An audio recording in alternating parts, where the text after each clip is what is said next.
Ethics. I want to talk about ethics in a minute today. And as growing up, we have all been told about ethics. Yesterday, I encountered something that actually reminded me that I need to speak to my followers at the Agnes space about ethics.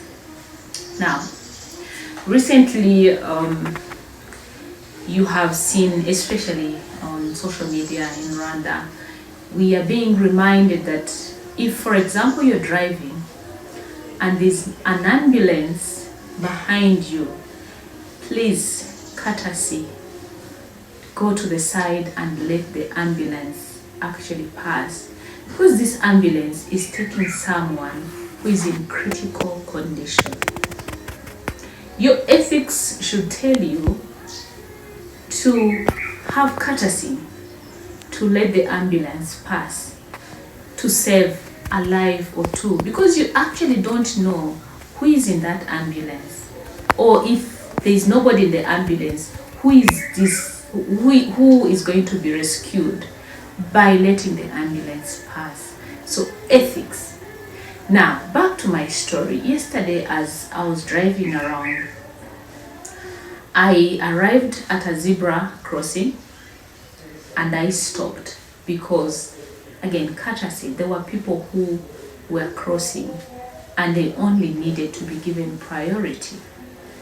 So I stopped to wait for them to cross the zebra crossing. Something that really disappointed me was I stopped for people to cross, but out of nowhere, I see a motorcycle driving through and then another car driving through, and it felt so bad. Fellow drivers, motorcyclists, I really invite you to have the ethics, have courtesy, to even ask yourself, if the person who is before me has stopped, why can I not stop? And ask myself, what could be the problem?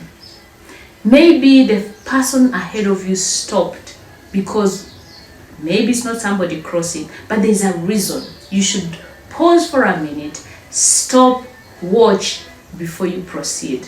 It is very possible that for me who stopped, I'm letting somebody to cross, and then you who does not want to exercise kind ethics, you just come and run over them and we lose a life. Please, my followers, whoever will watch this video, I ask you to exercise good ethics, good morals, and have courtesy in situations where it is necessary. Thank you for watching me, and I wish you a lovely afternoon. Bye.